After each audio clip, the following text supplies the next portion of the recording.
Estamos hablando, hermanos, de un discipulado en la manera como vivimos, en esa forma, en ese discipulado en el cual uno a otro o unos a otros somos moldeados, somos orientados, somos dirigidos, somos aconsejados, somos fortalecidos también, ¿verdad?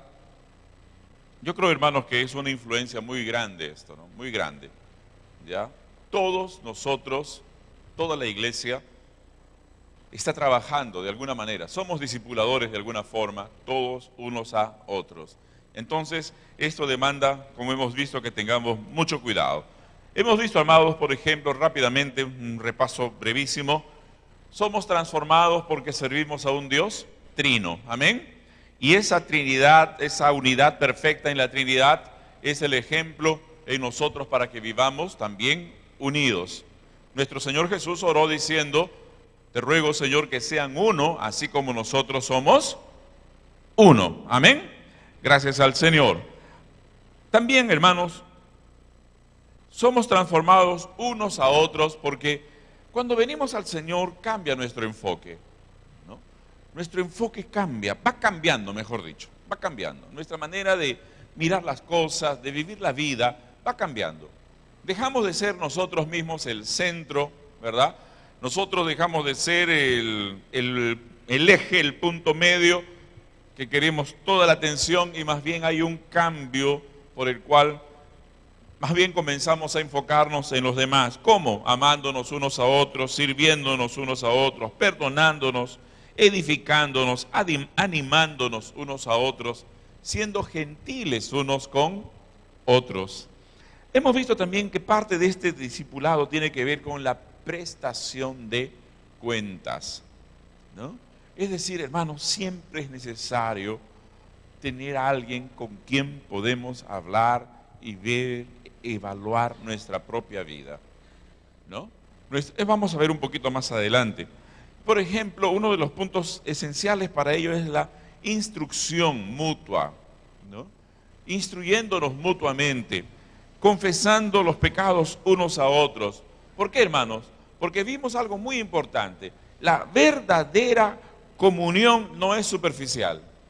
Nosotros podemos pensar a veces que la comunión es bonito, ¿verdad? Reunirnos, comer juntos, etcétera, etcétera. Es la parte superior de la comunión. En el centro de la comunión, mis queridos hermanos, está la transparencia en la cual uno puede tener libertad de contar sus dudas, sus dificultades, sus tentaciones, ¿verdad? Y ser entonces bendecido a través del ministerio, de la ministración del pueblo del Señor sobre nuestras vidas.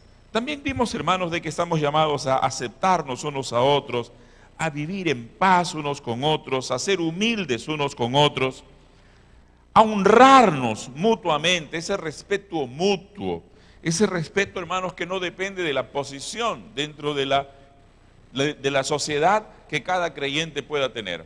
No, aquí nos respetamos, nos amamos, nos honramos mutuamente. ¿Por qué? Porque todos somos hijos de Dios. ¿Perfecto, hermanos? Todos somos hijos de Dios. Y hablamos también de la hospitalidad. Esa es una cosa muy importante que en nuestros días se va perdiendo muchísimo, pero la Biblia no ha cambiado. Amén. La Biblia no ha cambiado. Yo creo, hermanos, de que parte de esta hospitalidad es abrir nuestras casas para una célula, por ejemplo, ¿no es verdad? ¿Ah? Porque la célula no solamente se reúne para un culto o una reunión de la semana, la célula está abierta siempre, ¿no? Ese es el lugar donde nos podemos comunicar constantemente unos a otros. Vamos a avanzar, hermanos, entonces en esta noche en cuanto a la vigilancia mutua, el cuidado mutuo. ¿Por qué, hermanos? Miren ustedes, somos creyentes, hijos de Dios, y nuestra vieja naturaleza debe estar crucificada. Moviendo la cámara, hermano, que yo me muevo, por favor. Gracias, hermano. Gracias.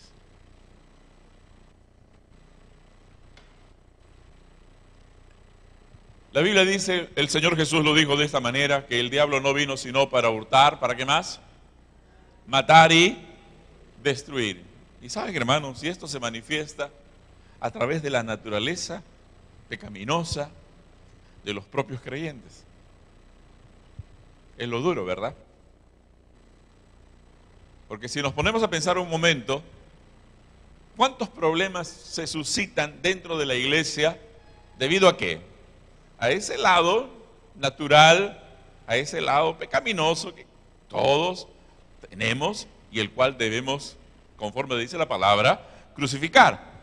Entonces, una de las cosas, hermanos, principales es, escúcheme bien, un creyente tiene que ser veraz. ¿Qué cosa, hermanos? Veraz. ¿Qué significa veraz? ¿Ah? Una persona que no tiene mentiras, no va a estar mintiendo. Y saben, hermanos, no es solamente mentir a través de las palabras, sino mentir a través de una imagen que se proyecta. Nuestra vieja naturaleza quiere impresionar, busca impresionar siempre. ¿Sabían ustedes? La vieja naturaleza siempre quiere impresionar. ¿De qué manera? De una manera que no es, ¿no? Quiere ser más santa de lo que es, quiere aparentar una cosa que no es. ¿Para qué? Especialmente para hallar aceptación, para hallar reconocimiento. Pero nosotros ahora, hermanos, en Cristo, escúcheme bien, esto es muy importante.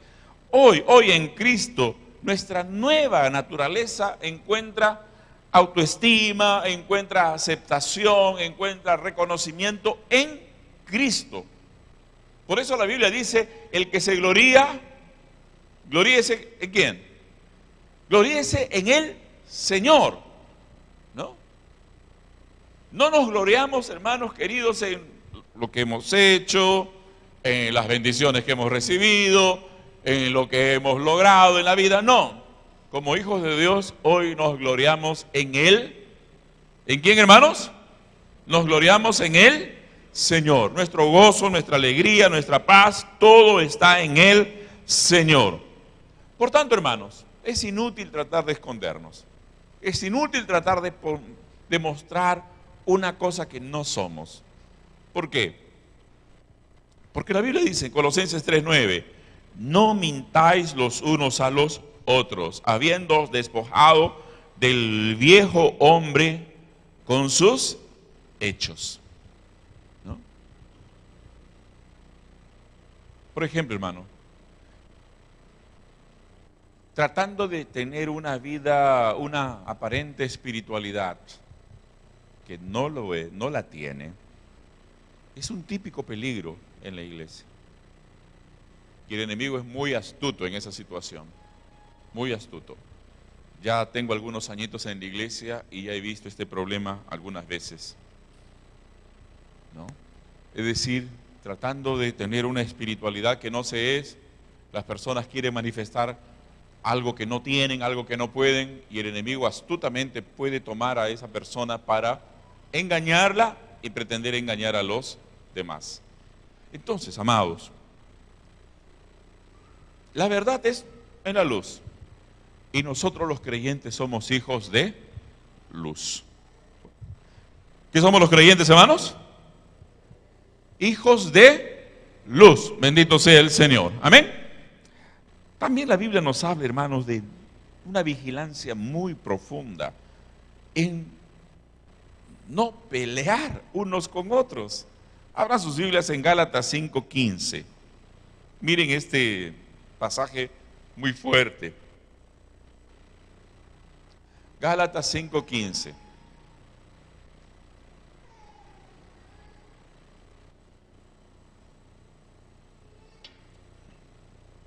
¿Cómo dice, hermanos? ¿Lo tienen ahí? Leamos juntos. Pero si os mordéis y os coméis unos a otros, mirad también, ¿qué cosa? Que no os consumáis. No os consumáis, no se consuman unos a otros. ¿Por qué, hermanos? Escúcheme bien. Las contiendas, las peleas, crean más problemas. Si ustedes leen detenidamente la epístola de Pablo, primera de Corintios, por ejemplo, ustedes van a ver, hermanos, cuán problemática era la iglesia de Corinto. ¿Debido a qué? A que entre ellos tenían mucho conflicto, mucha pelea. Mucha pelea. Amados, y eso es uno de los peores problemas que se pueden suscitar dentro de la iglesia, porque no solamente la pelea es un escándalo, sino que además genera resentimientos, y el resentimiento genera más resentimiento aún, ¿no? Más resentimiento. Entonces, ¿cuál es el consejo para nosotros? ¿Cuál es el consejo para la iglesia? Abra su Biblia en 2 de Timoteo 2, 24 al 26. Segunda de Timoteo 2, 24 al 26. Amén. ¿Cuántos tienen ahí? Vamos a leer. Espero que aparezca ahí en pantalla. Ajá. Leamos juntos. Miren el versículo 24. Vamos a leerlo detenidamente, por favor. Amén. Dice, porque el siervo del Señor no debe ser, ¿qué es contencioso? Contienda, ¿no? Busca contienda. ¿Le gusta la contienda? ¿Dónde hay una pelea? ¿Dónde hay una bronca para estar ahí, no?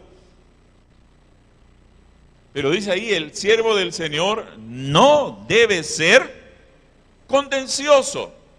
Tiene que escapar de las contiendas. Hermano, de cualquier forma. ¿Por qué? Sigue el versículo. Sino, ¿cómo, hermanos? Amable para con... ¿Con cuántos? ¿Para con los que te caen bien? ¿Ah? Amable para con todos. Apto para enseñar. Sufrido. Ya estamos hablando para líderes en este momento. Que con mansedumbre corrija a los que se oponen. ¿Cómo corregir, hermanos? Con mansedumbre. Nunca vas a corregir a nadie si lo quieres hacer a pedradas. No se puede, es lo peor. Sigamos. Por si quizá Dios les conceda que se arrepientan para conocer la verdad y escapen del lazo del diablo en que están cautivos a voluntad de Él.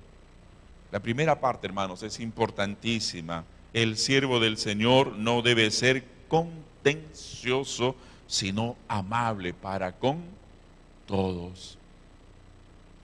No amable solamente con los que le caen bien, sino con todos. ¿Ah? Hermanos, uno cuando la naturaleza, la vieja naturaleza es pleitera. Le gusta morder, le gusta devorar. Pero recuerde, usted vive ahora en Cristo, usted es una nueva criatura. Pero también hay que pensar de esta manera, hermanos. ¿Qué produce? ¿Qué cosa buena puede producir una contienda? ¿Qué cosa buena puede producir el resentimiento? ¿Produce algo bueno, no, hermanos? Jamás. Entonces fíjese usted, el resentimiento, las peleas, generan un freno, detienen el avance de la obra del Señor. Detienen. Según mi apreciación de las cosas, mi evaluación, hermanos, yo creo que el diablo ha conseguido mucho detener a la iglesia del Señor, no tanto a través de los pecados, no tanto a través de un pecado acá, un pecado allá, de otro hermano, no. Repito, por lo que yo he podido ver, el enemigo ha logrado mucho dentro de la iglesia, ha logrado frenar mucho el avance de la iglesia, colocando dentro de la iglesia contiendas, peleas. Por eso, amados, por eso debemos estar absolutamente abiertos, alertas, conscientes, para que el enemigo nunca introduzca esta maldad dentro del pueblo del Señor. Amén. Amén, hermanos. ¿Cuántos dicen amén, hermanos? Aleluya. Por otro lado, hermanos, también hay que estar vigilantes contra la envidia. ¿Contra qué, hermanos?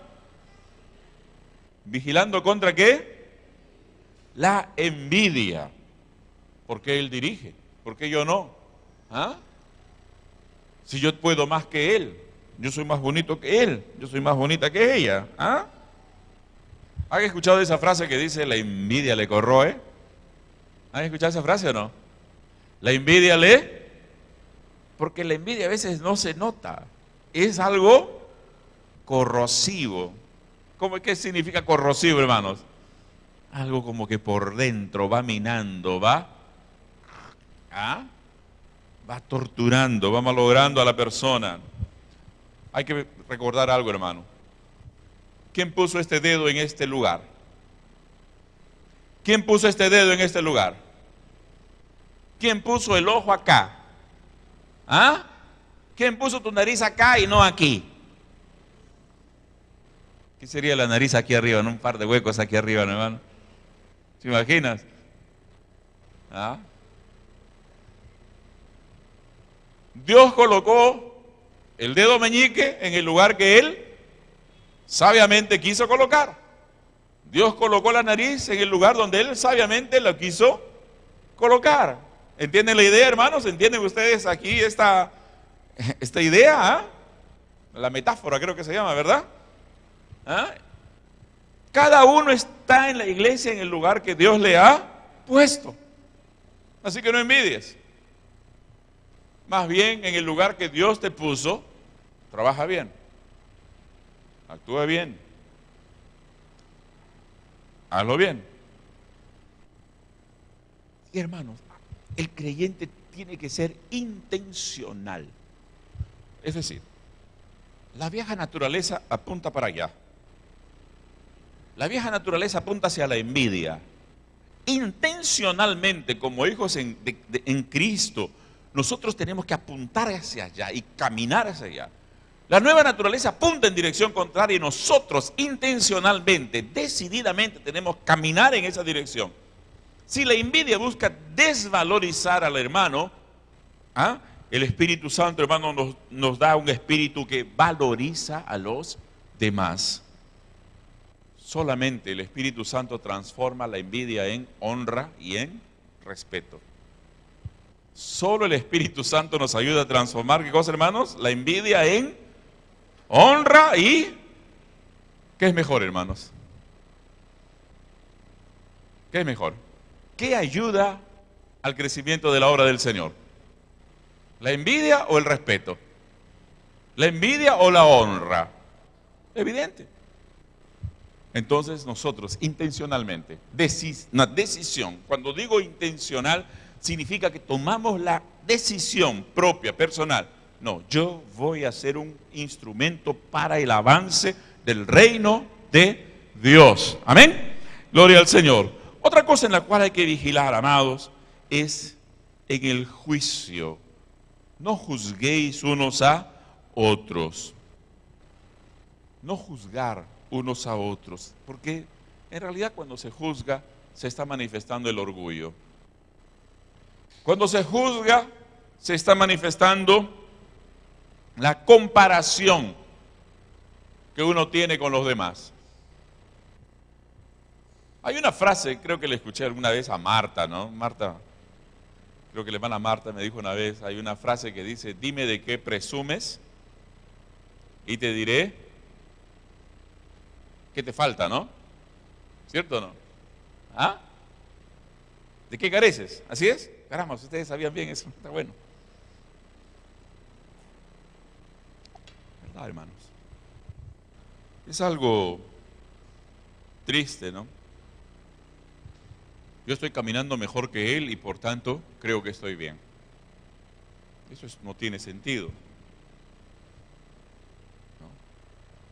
Cuando nosotros tratamos de ser la medida de las cosas, la Biblia dice que eso no es algo juicioso. Pero vamos a ver mejor la Biblia, Romanos 14:13.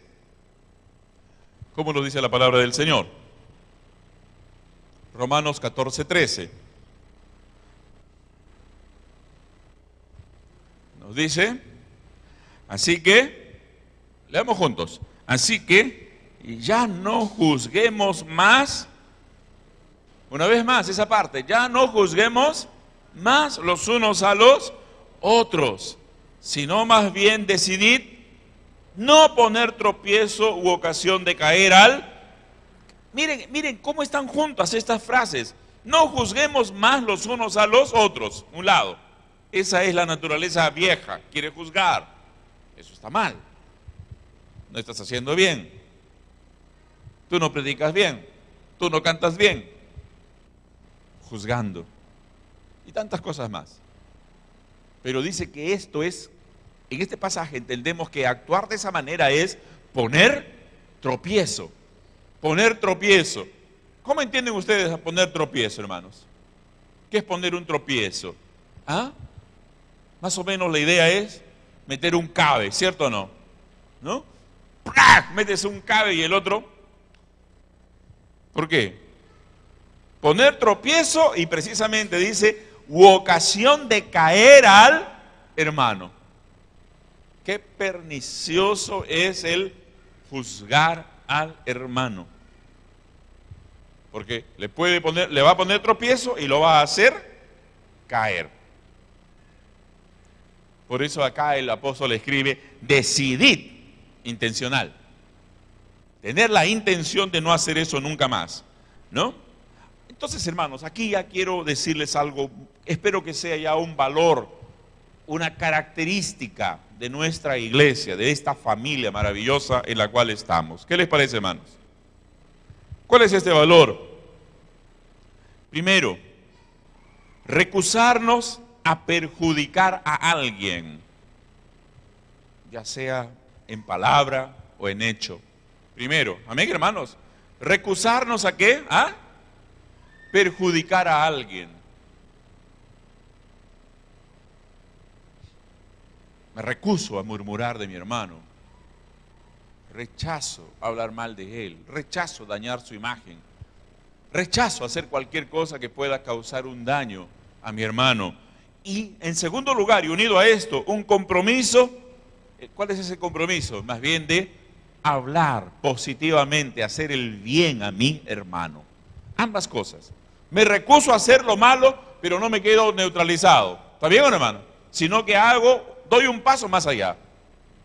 Porque miren, una cosa puede ser así.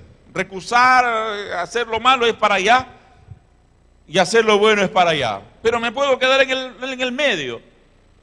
No, ni malo ni bueno.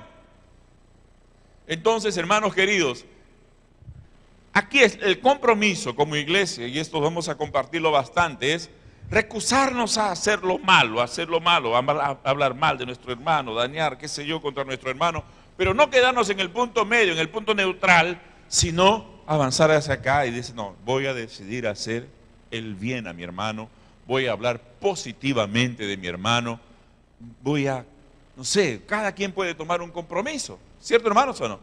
Voy a orar por mi hermano. ¿Cuántos pueden orar por su hermano? ¿Ah? ¿Cuántos han orado por algún hermano de esta semana? ¿Ah? Es bueno. Es una siembra. Tu hermano no sabe que has orado por él, tal vez. Pero Dios sí. Dios sí. Y la ley se cumple. La ley de la siembra y la cosecha se va a cumplir sí o sí. Amén. Ora por tu hermano. Llegará el momento que habrá un ejército orando por ti también. Gloria al Señor. Y esta atmósfera, hermanos, en la cual el creyente dice, no, yo no voy a dañar la vida de mi hermano. Más bien voy a edificar la vida de mi hermano. Hermanos, crea una atmósfera muy, muy bonita, hermano. Que crea un ambiente muy lindo en la iglesia. Las personas llegan. Es una iglesia que atrae. ¿Por qué, hermano? Porque toda persona está siendo criticada día tras día. ¿Saben cuál es la primera crítica contra una persona? ¿Ah? ¿Saben cuál es el primer crítico de una persona? De ti y de mí. ¿Saben quién? El diablo. Porque el diablo es el acusador. ¿Cierto? Así que nos va criticando nuestra conciencia en lo que hacemos, en lo que pensamos, en lo que sentimos, va criticándonos siempre. ¿Cuánta gente recibe críticas en el trabajo? críticas en el centro de estudios. ¿Ah? No voy a decir nombres, pero ustedes tal vez lo van a captar. Pero una joven de la iglesia me decía, pastor, allá en la universidad hubo un examen en el cual todo el mundo plagió. Y el profesor se hizo el tonto. No hizo nada. Así que el que menos estudió se sacó 18, 19. Imagínense. Y eso no es poca nota, ¿cierto o no, profesor Daniel? Sácate en la universidad 18, 19, vas a ver. Pero me dijo, yo pensé, yo soy un creyente, yo soy hija de Dios, yo no voy a hacer eso. Y no lo hizo. Y la nota no le acompañó tan bien. No le acompañó tan bien. Me dijo, pastor, lo peor es que algunos compañeros me dicen, pero qué tonta fuiste. Fíjense ustedes. ¿Cómo es, no, hermanos? Hay críticas por todo lado. Y qué tragedia, hermanos, es cuando las personas llegan a la iglesia y en la iglesia encuentran un ambiente en el cual también siguen siendo criticadas. O en la célula, no cantó bonito en la célula, no predicó bonito en la célula, no hizo esto, lo otro bien. Hermanos queridos, no juzguéis, no nos juzguemos unos a otros para no poner tropiezo. El enemigo es campeón tratando de menospreciar a los creyentes. ¿Ah? Hay cosas, hermanos, que tal vez hay muchas cosas que no entendemos en su totalidad. Nuestro conocimiento es muy limitado para que nos pongamos a juzgar. Muy limitado. Evidentemente, hermanos, hay cosas que son claramente juzgables, porque la Biblia lo dice, la Biblia nos da una norma, ¿cierto? Por ejemplo, alguien cometió una falta, un pecado contra el Señor, eso está mal, ¿no? También uno no va a decir, bueno, ya Dios lo juzgará. No, eso está mal. Es una cuestión de equilibrio. Pero hay cosas, hermanos, en las cuales nosotros tenemos que tener mucho, mucho cuidado. Y finalmente, hermanos, debemos entender algo. Escúcheme bien. Dios nos capacita. ¿Cuántos dan gloria a Dios por ello, hermanos? Dios nos hace, el Espíritu Santo hace que la Biblia sea clara para nosotros. El día jueves estuvimos un culto de oración. Yo doy gracias a Dios por la vida del hermano Escolástico, del hermano Eder. Ellos dositos comenzaron. Yo unas semanas atrás me pegué con ellos aquí un poco también. Este último jueves ya ha habido más hermanos, gracias al Señor. Pero me gustó algo que dijo el hermano Escolástico y lo voy a felicitar públicamente. Me dijo así, el pastor dijo, si yo podía estar aquí en este culto de oración dirigiendo, y yo di gracias a Dios, dijo el hermano. Me gustó porque él tomó, ¿verdad? Aunque, dijo así, yo no tengo tanto conocimiento, pero el Señor me va a ir capacitando. Gol. Golazo. ¿O no, hermanos? Es gol. ¿Ah? ¿Me entienden, hermanos? Esa es la idea. Y no solamente con el hermano Escolástico, es contigo, conmigo. Conmigo. ¿Qué yo voy a decir? Yo sé todo, vi todo bacán, a mí no hay nadie que me enseñe. Sería la tontera más grande. Uno tiene que entender algo. El Espíritu Santo nos capacita siempre. Hay que estar dispuestos a ello. Amén. Pero hay que dar el paso. El hermano Isco tomó el paso. Lo tomo. Ya, bien, gloria a Dios. Ya está. El Señor y el Espíritu Santo le está capacitando para ello. Lo va a seguir capacitando para eso. No nos sorprendamos de aquí a un tiempo cuando el culto de los jueves, el culto de oración, aquí sea una cosa repleta, todo el mundo orando. ¿Por qué? Porque el Espíritu Santo capacita. ¿Cuándo dan gloria al Señor por ello, hermanos? Amén. Pero vamos a ver un tema que a veces no nos gusta tocar, pero es necesario tocar.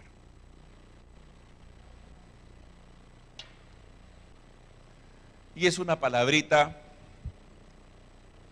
a ver, que a todos nos da un poco de fiebre. La palabrita se llama conflicto. ¿Cuál es esa palabra? Conflicto. Díganme, hermanos, cuando hay comunión, ¿no hay problemas? O les pongo la pregunta de esta forma. Cuando hay verdadera comunión, entonces, ¿desaparecen los problemas? ¿Quién dice sí? ¿Quién dice no? Hay problemas. Hay algún conflicto. No creo que Sandy se moleste conmigo en esta hora. Estamos 25 años felizmente casados. Gracias al Señor. Cada vez nos queremos, nos amamos más. Pero esto no significa que algunas veces aparecen algunos conflictos que tenemos que tratar. Tenemos que conversar. ¿Cierto? Aparecen. Y entonces, en la verdadera comunión, hermanos, más bien, los problemas aparecen para que sean tratados y para que esa comunión sea más profunda, sea cada vez menos superficial. Ahora sí les traigo un ejemplo general. Si nosotros pensamos que la comunión es esto, oye, bien, vamos a comer, vamos a pasarla bien, vamos al Dago a tomar ahí un jugo y creemos que solamente eso es comunión, estamos en problemas. Esa es la parte superficial de la comunión. Porque en la verdadera comunión va a haber necesidad de tratar y solucionar problemas. ¿Ah? Y miren, hermanos, en el conflicto se manifiesta de qué estamos hechos. En el conflicto se manifiesta cuál es nuestro carácter. ¿Cómo somos? Es en el conflicto donde se manifiesta, hermano, de qué madera estamos hechos. ¿Ah? Y es en el conflicto, hermanos, como creyentes, cuando tenemos que buscar al Señor, depender del Señor, que Él nos ayude, nos dé gracia, para que podamos amar y perdonar, para que Él actúe poderosamente en nuestras vidas. ¿O no, hermanos? ¿Ah? Por tanto, hermanos, ¿qué hacer? ¿Qué hacer cuando aparece algún conflicto? En primer lugar, no escapar. No. ¿Qué cosa, hermanos? No escapar. El conflicto aparece cuando, evidentemente, hermanos, nos chocamos con diferentes personalidades, ¿no? O cuando nos chocamos con ciertas deficiencias de carácter. Una deficiencia de carácter, el enojo. Hay gente que es chispita, ¿no, hermano? Mírame y no me toques. ¡Puf! Si le miras, ¿qué me miras? ¿No? O sea, son una, hermano, son una chispa, ¿no? Entonces, otro problema, impaciencia, chismes, etc.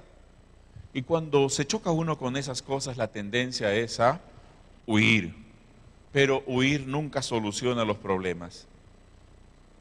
Porque la persona va a saltar así de un problema a otro.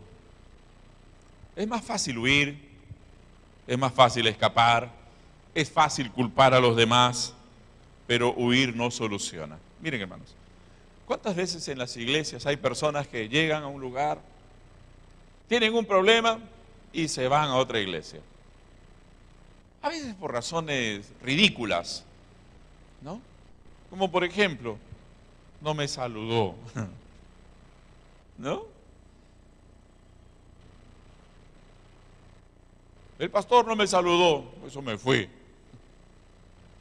¿no? ¿Tú qué sabes si ese día el pastor estaba con migraña, no? ¿Sí o no? ¿O no? ¿Ah? El hermano ese Yo le saludé y no me saludó. Pobrecito, de repente el hermano estaba preocupado, estaba pensando en las deudas que tiene ahí, ni cuenta se dio que lo saludaste. ¿Ah? Cuando era más fácil, hermano, ¿estás molesto conmigo? Te saludé, no me has respondido. ¿Sí o no, hermano? De repente te dice, sí, estoy molesto contigo. Ya, pues, bueno, perdóname si te hice algún problema, hermano, disculpa, ¿no? Vamos a suponer.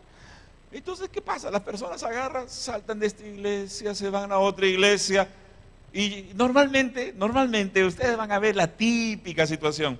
Cuando un creyente sale de una iglesia y se va a otra, llega a la otra iglesia y dice, mi iglesia anterior era fea, estoy en el cielo.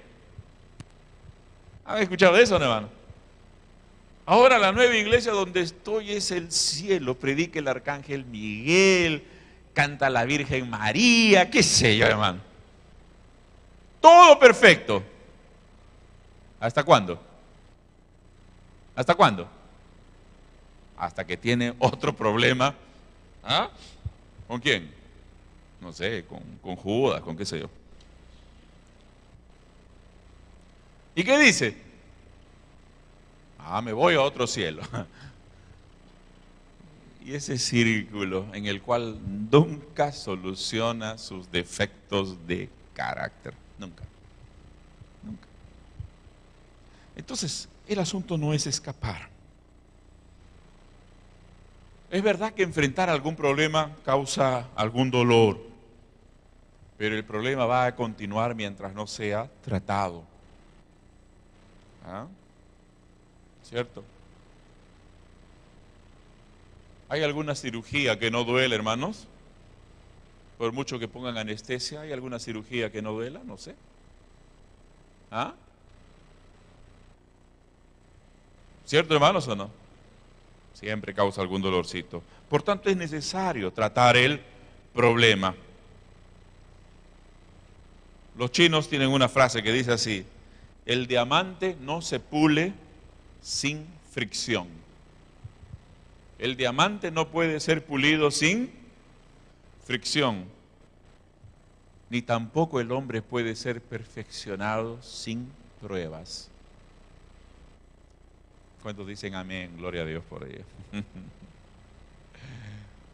Póngase a meditar un poquito en algún conflicto que usted ha tenido en la vida y cómo usted ha salido de ese conflicto. ¿Ah? Yo cuando veo algunos conflictos que he tenido en la vida, hermanos, y he pasado, me he dado cuenta que el Señor en su misericordia los ha permitido para ayudarme a ser cada vez mejor. En el momento el conflicto duele. En el momento el conflicto duele. Pero cuando pasa el tiempo uno dice, gracias Señor, tú eres sabio. Tú sabes por qué lo permitiste todo. Por eso ahora entendemos a Job cuando dijo, me probará y saldré como el oro. ¿Cuántos dan gloria al Señor por ello, hermanos? Me probará y saldré como el oro. Lean por favor Efesios 4:15 entonces.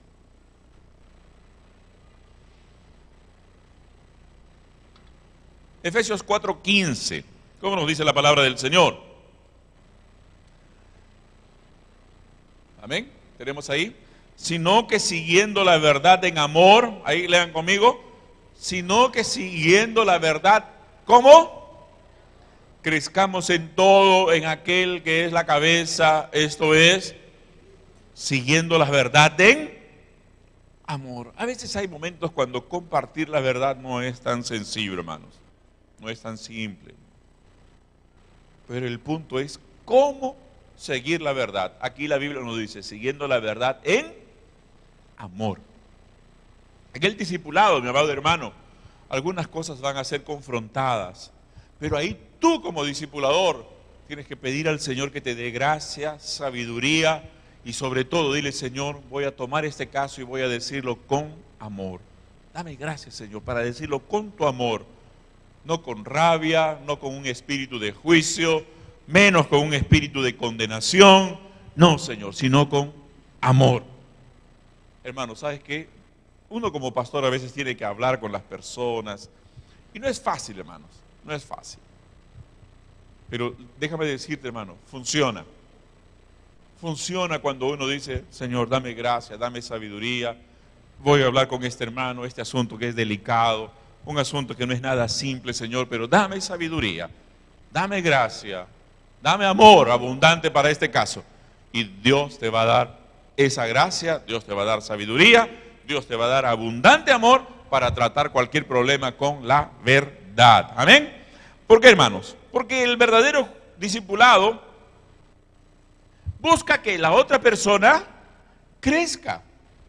¿O no, hermanos? En el verdadero discipulado tratamos dos cosas. Primero, por un lado vemos el tema de las relaciones. Supongamos que tengo que hablar con un hermano o una hermana, un matrimonio. Vamos a suponer un matrimonio. Llegan y dicen, pastor, estamos pasando algunas luchas. ¿Hay un problema de qué? De relación. Por tanto hay que tratar con gracia de Dios, con sabiduría de Dios, con mucho amor, para que la relación en ese matrimonio se restablezca y, bueno, una vez más inunde el amor, el afecto, el cariño y problema resuelto. Amén. Por ejemplo, tenemos que tratar un caso con alguien que tiene un problema con otro hermano. ¿Ah? Otro problema de relación, discipulado. El discipulado trata ese primer problema, cómo nos relacionamos con los demás. El otro punto que en el discipulado, hermanos, tiene que ver con las metas, ¿no? Con las metas. Hace algún tiempito, no estoy hablando con mi discipulador, pero él una vez me preguntó, ¿cuáles son tus metas? ¿Cuál es el sueño que tú tienes? Y yo le compartí. Me dijo, yo voy a trabajar contigo para que tú consigas ese sueño que Dios te ha dado. Qué bonito, ¿verdad, hermanos, o no? Yo voy a trabajar, voy a orar para que tú logres ese sueño que el Señor te ha dado. ¿Qué les parece, hermanos? Dos lados, amén, hermanos. Primero, las relaciones personales, las relaciones con el pueblo de Dios, y también el lado de nuestras metas, de nuestros sueños. Por tanto, hermanos, ningún discipulador está para juzgar, oye, tú estás queriendo locuras, ¿qué sueño es ese? ¿Qué deseo es ese? No, tú escucha, ora al Señor y dice, Señor, dame gracia, voy a ayudar a este discípulo a conseguir esta meta, ¿no? Hay por qué luchar y por quién luchar también, gloria al Señor. Ahora bien, en el conflicto, hermanos, es necesario, escuche bien, perdonar a los que ofenden. ¿Perdonar a quiénes? A los que ofenden. Hermanos, las personas se resienten. Hay gente resentida por todo lado. Y no son malas personas.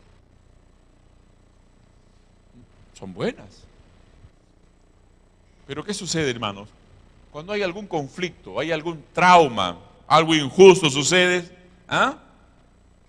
Entonces viene, ¿qué cosa? Viene amargura al corazón y se vuelven pesimistas, se vuelven irritables, antagónicos. ¿Saben lo que son antagónicos? ¿Ah? Los famosos Contreras. Nadie se apellida Contreras, ¿no? Perdónenme, hermano. Perdonen. Si alguien se apellida Contreras, me perdona, por favor. Pero hay una frase, ¿no? Más o menos, ¿no? Dime en qué estás de acuerdo para estar en contra. Eso es antagónico. Nunca estás de acuerdo. No, eso no funciona. No quiero. En fin. Pero normalmente, hermanos, es porque detrás hay resentimientos acumulados, ¿no? Mire, hermano, y la amargura, escúcheme bien, el resentimiento paraliza. ¿Qué hace el resentimiento, hermanos? Paraliza. Y las fuerzas malignas van a amplificar de cualquier manera, van a trabajar mucho para amplificar esa amargura, de tal manera que ese creyente se paralice, no haga nada. Porque recuerden, cuando el enemigo no logra que un creyente peque, va a tratar de paralizarlo, neutralizarlo. Nunca olvide. Porque en ambos casos, ya sea que pecó o ya sea que ese creyente fue neutralizado, no le causa ningún problema a él. ¿Cierto? A él no le causa ningún problema. Entonces, mis amados, la amargura que paraliza es una cosa que va subiendo. No viene de un momento a otro. Poco a poco el enemigo va aumentando. Hay que estar muy atentos con eso. En un discipulado transparente, estas cosas pueden salir a luz. Hay gente que tiene resentimiento de 40 años, de 50 años. Hay gente que tiene resentimientos, no sé, por algún maltrato que sufrió en la infancia, qué sé yo. Hermanos, estas cosas pueden ser tratadas y perfectamente sanadas por el Espíritu Santo. ¿Cuántos dicen amén? ¿Amén? En la Biblia hay un hombre, hermanos, que tuvo derecho a estar resentido. ¿Quién recuerda a ese hombre? ¿Cómo se llamó? Hubo un hombre en la Biblia que tuvo todo el derecho a estar resentido, tuvo todo el derecho a ejecutar venganza, tuvo todo el derecho a estar, como se dice, arrebatado en la vida. A ver, un hombrecito, prueben. ¿Ah? José. José. ¿Qué pasó con José? ¿Recuerdan la historia de José? ¿Ah? Sus hermanos lo odiaron, lo vendieron, cayó como esclavo en Egipto lo calumniaron. ¿A dónde lo vendieron entonces? A la cárcel. ¿Ah? En la cárcel hubo uno que le dijo, yo te voy a ayudar, Pepito, yo te voy a ayudar cuando yo llegue a estar con el faraón, yo te voy a ayudar. Pero ¿qué dice la Biblia? Se olvidó de él. ¿Ah? Imagínense ustedes. Y parece que José le dice, ¿no? José brota, saca sus emociones. Haz misericordia de mí, le dijo al copero del faraón. Haz misericordia de mí. No hice nada malo para estar en este lugar. Qué dolor, ¿verdad, hermanos, o no? ¿Ah? Qué dolor de José. Pero aún en medio de ese dolor y sufrimiento, escúcheme bien, José estuvo enfocado en ¿qué? En el amor de Dios, en la gracia de Dios.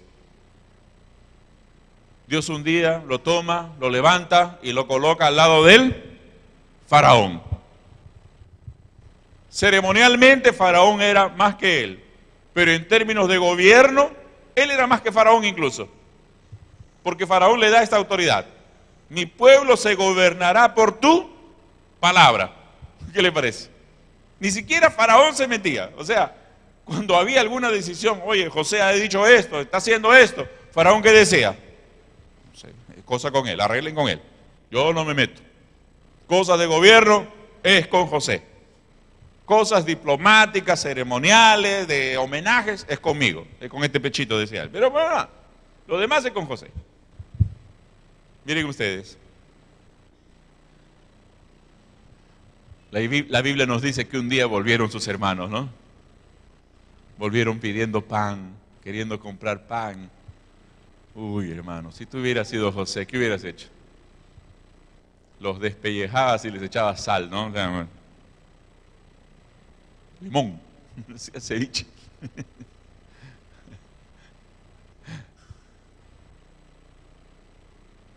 Miren, hermanos, qué tremendo. ¿Qué lección tomamos de la vida de José? La lección fundamental en la vida de José es esta, hermano.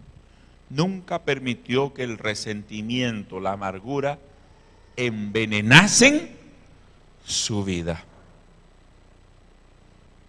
Nunca. Y Dios lo exaltó. Así que si usted está luchando, hermano, con perdonar a alguien, recuerda lo que el Señor dijo en Marcos 11:25. Marcos 11:25. ¿Ah? ¿Qué dice Marcos 11:25? Cuando estéis orando, perdonad. Si tenéis algo contra alguno, para que también vuestro Padre que está en los cielos os perdone a vosotros vuestras ofensas. Hermano, el resentimiento forma hábitos. Nunca olvide eso. Ese resentimiento, ese mal sentimiento en el corazón, esa amargura, crea, ¿qué cosa, hermano? Crea hábitos. Crea irritabilidad, crea pesimismo, crea broncas, daña interiormente. Entonces, ¿qué hacer?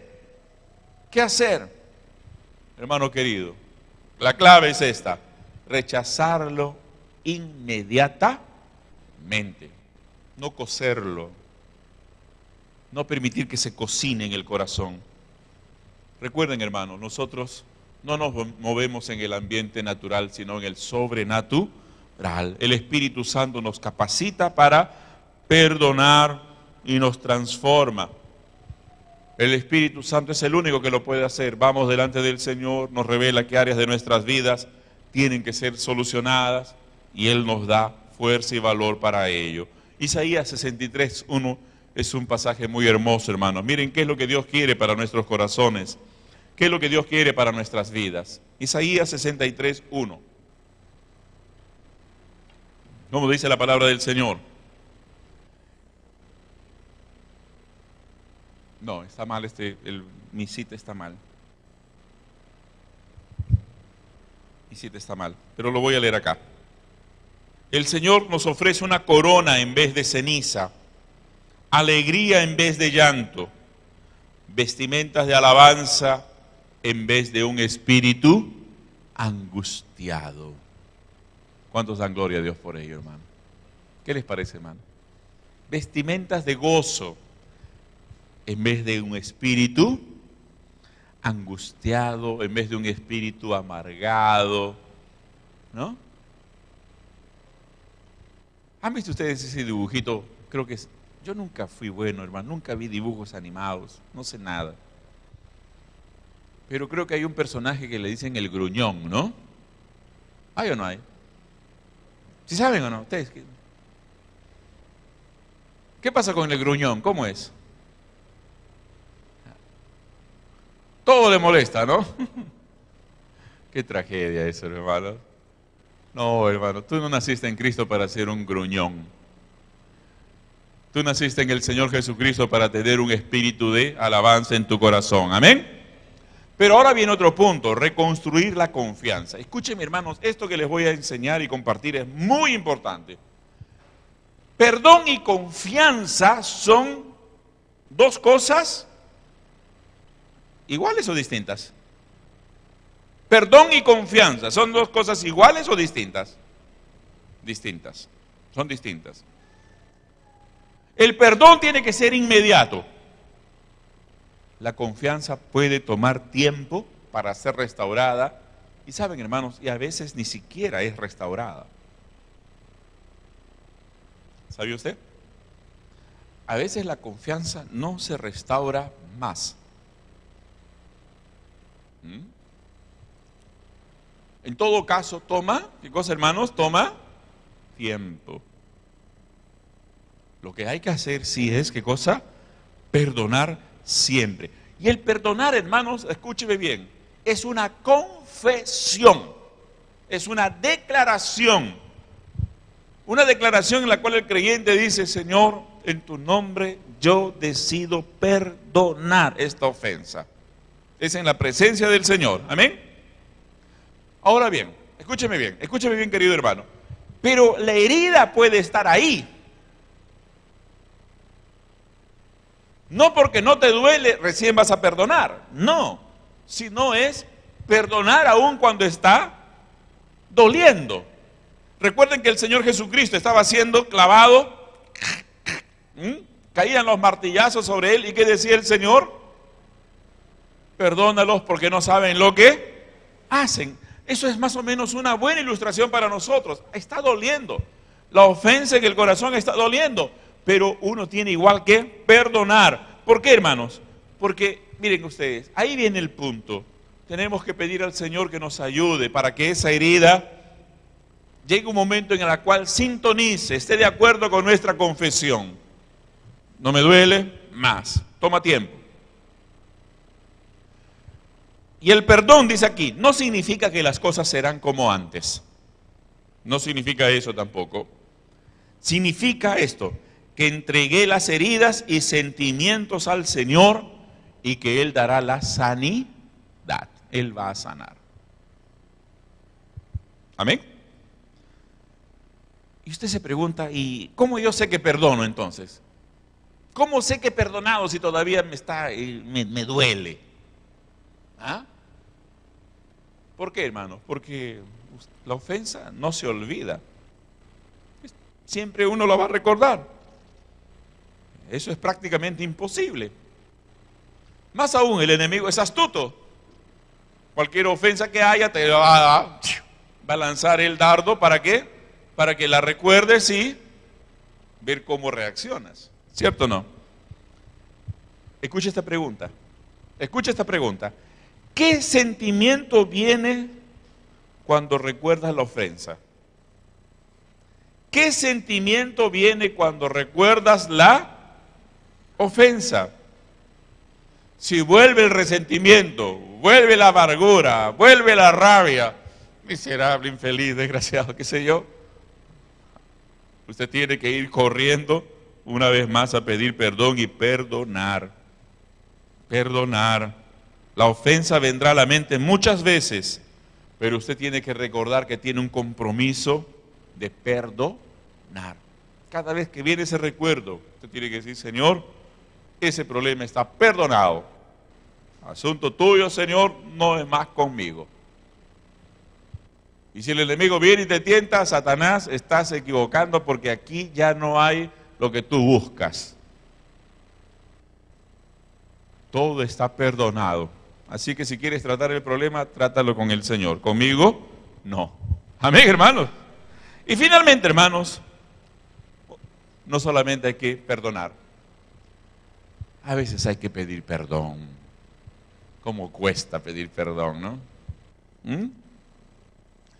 Pero si fuiste alguien que causó un daño en la relación con alguien, con tu hermano, anda y pide perdón. Anda y pide perdón para que tu ofrenda sea aceptable delante de Dios. Amén. ¿Y qué pasa si tu hermano no te perdona? Sale acá, yo no te perdono nunca. ¿Qué haces? Tú tienes que recordar algo. Tú hiciste lo que Dios te mandó a hacer. Por tanto, Él te perdona, aunque tu hermano no te perdonara. ¿Está bien? Aunque Él no te perdona. Amados, el punto clave es este. Dios nos quiere librar del sufrimiento y de la amargura que se amontonan, acumulan cuando hay falta de perdón. Y el perdón es una fuente de bendición, no solamente para la otra persona, sino sobre todo para nosotros mismos. ¿Cuánto dan gloria a Dios por ello, hermanos? Qué maravilloso es el Señor. Esto es discipulado. Discipulado, hermanos, no es, pasar cosméticos a la relación. No. Es tratar la cosa. Es tratar, conversar, es dialogar. Pero en amor. La clave es eso. Sin amor, todo se daña. Con amor, todo se edifica. Amén. Y el nombre del Señor es exaltado. Usted crece como creyente. Tu discípulo crece como creyente. Todos crecemos, somos edificados para la gloria de nuestro Dios. Pongámonos en pie, amados hermanos. Vamos a orar. Gracias al Señor. Padre querido, gracias te damos. Tú nos enseñas, Señor, en tu palabra cómo ser discípulos y cómo ser discipuladores. Tú nos enseñas, oh Dios, por tu palabra, cómo ser una iglesia en la cual todos trabajemos, todos cooperemos en la edificación de nuestro hermano, de nuestra hermana. Señor amado, danos gracia. danos sabiduría.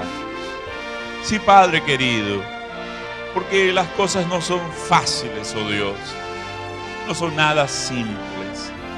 Bendito y amado Padre, hay situaciones tan complicadas, Señor, pero solamente tú nos puedes dar gracias, sabiduría, perdón, poder, Señor, poder, capacidad sobrenatural para perdonar, para pedir perdón, para ser humildes.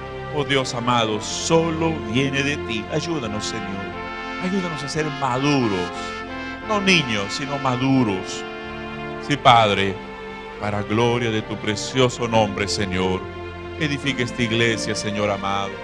Bendícenos, Señor. Somos tu pueblo. Estamos trabajando para ti, Señor, en las células, liderando, discipulando. Señor Jesús, solamente tu Espíritu Santo puede darnos gracia, sabiduría, poder para hacerlo de tal manera que tu nombre sea exaltado, tu iglesia edificada, tu pueblo fortalecido en tu gracia y misericordia. Gracias, oh Padre. Amén. Y amén. Glorias sean dadas al Señor.